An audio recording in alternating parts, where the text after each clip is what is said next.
के बाप भी सपनाते थे, तेजस्वी के बाप भी बटेदारी बिल नहीं लागू हुआ। सजा याफ्ता और अपराधी है इसका बाप। वरना सामाजिक व्यवस्था है, सरकार अगर छेड़छाड़ करेगा तो लाखों लोग भूखा मरना शुरू हो जाएगा। उसका बाप राहुल का नाना नहीं समाप्त कर पाएगा। वो रहेगा लेकिन कमजोर होगा। समाज में ही झंझट लगाने का काम है। गिले तो आन्हर, उगले तो कोढ़ी, चुने तो किसको चुने। खाना नहीं मिले तो पैखाना तो नहीं खाएगा आदमी। तो एक भी अफसर जो डीएम है, एसपी है, आईएएस है, आईपीएस है, अगर ईमानदारी से कमाता है तो वो 1 इंच प्रगति करके नहीं दिखा सकता। कौन बेहुदा कहता है कि हम करोड़ों को नौकरी दे देंगे? ये लीडर होने लायक है बेहुदा? नमस्कार, आप देख रहे हैं न्यूज 4 नेशन। मैं हूं आपके साथ कमलेश। अभी हम बड़हिया में हैं और बड़हिया के किसान श्याम नंदन सिंह जी हमारे साथ हैं। तेजस्वी प्रण जो कि यूपीए का जो घोषणा पत्र है उसमें बटाईदार बिल लागू करने की बात कही गई है।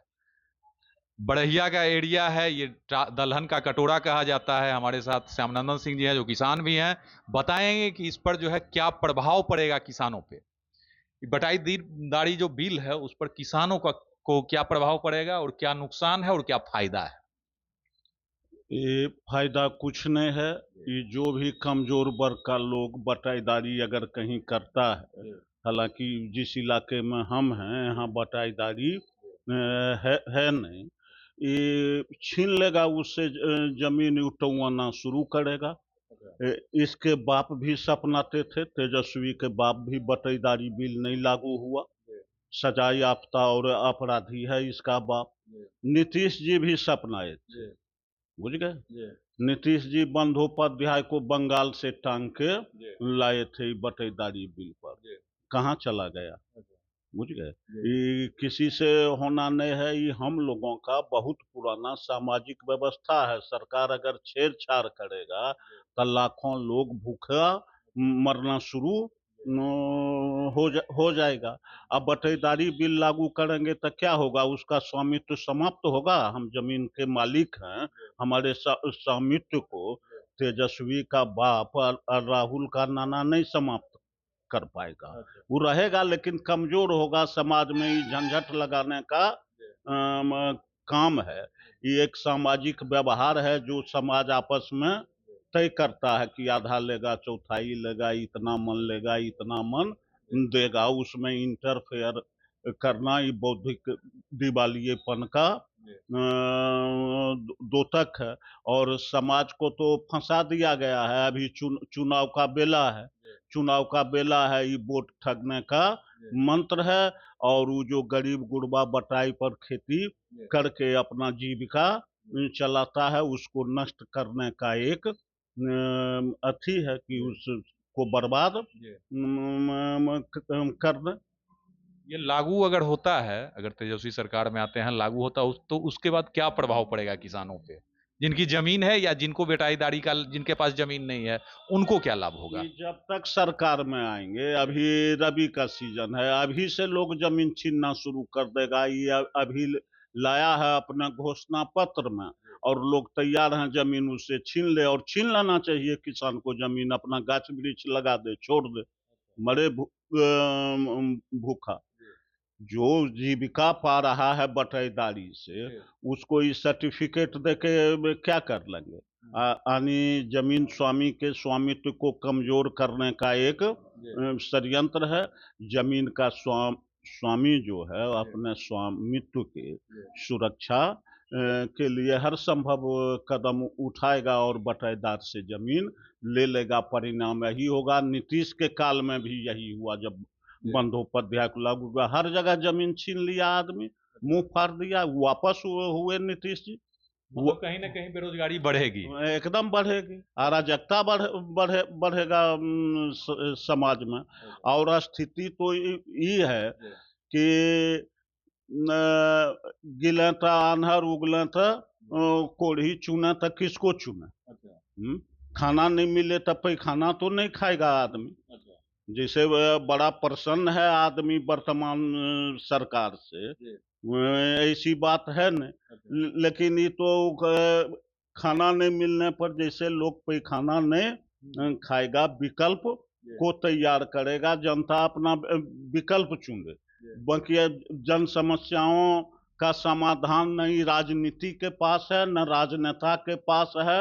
वोट ठगने का इस तमूसा कारोबार है। राजनीति एक अच्छा व्यापार बन चुका है और सही मायने में हम एक मामूली 10-20 बीघा के किसान हैं और जब हम अपने आय को देखते हैं तो एक भी अफसर जो डीएम है, एसपी है, आईएएस है, आईपीएस है, अगर ईमानदारी से कमाता है तो वो 1 इंच प्रगति करके नहीं दिखा सकता है। उसकी प्रगति बताती है कि वो चोर है। चाहे इस लोकतंत्र में नेता हो, ये फर्जी लोकतंत्र है।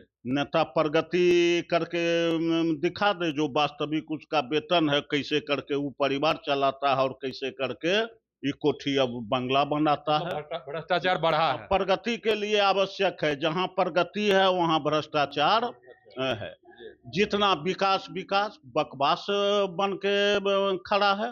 हर विकास के हर उस कार्य में भ्रष्टाचार का दुर्गंध न आता है। कहीं 1 इंच नहीं है। इस व्यवस्था में एगो भी इंजीनियर ऐसा नहीं है, एगो आईएएस आईपीएस ऐसा। जैसे हम दूसरी बातों पे चलते हैं, ये तो आम बात आप बोल रहे हैं। इसमें एक बात ये है, जहां तेजस्वी यादव कह रहे हैं कि हर एक घर में नौकरी देंगे और 20 महीने के अंदर हम इसको लागू करेंगे। जो भी संविदा कर्मी है उसको परमानेंट करेंगे। जो पेंशन, सामाजिक सुरक्षा पेंशन मिल रहा है उसको बढ़ाएंगे। मतलब कहीं ना कहीं सभी लोगों को साधने की बात कर रहे हैं और वहीं किसानों को जो है बटाईदारी बिल लागू करने की बात कर रहे हैं। आजादी से लेकर के अब तक बिहार में हमको लगता है 28-30 लाख लोग नौकरी कर रहे हैं। आइए कौन बेहुदा कहता है कि हम करोड़ों को नौकरी दे देंगे? ये लीडर होने लायक है बेहुदा कि करोड़ों नौकरी दे दीजिएगा, जब ये 80 साल 78 साल 80 साल आजाद देश को हुए हो रहा है और बिहार में इससे ज्यादा लोग नौकरी नहीं कर रहे हैं। उसकी संख्या 28 से 30 लाख है।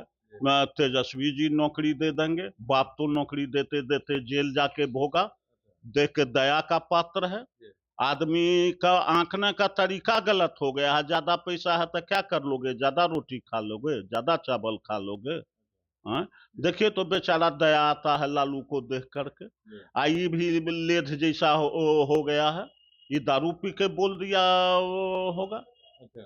तो मतलब बटाईदारी का जो है सो वो सीधे सीधे जो अभी जो घोषणा पत्र है उसका कहीं ना कहीं नुकसान भोगना पड़ेगा सरकार को। भोगना पड़ेगा, जो बटाईदार हैं वो भोगेंगे।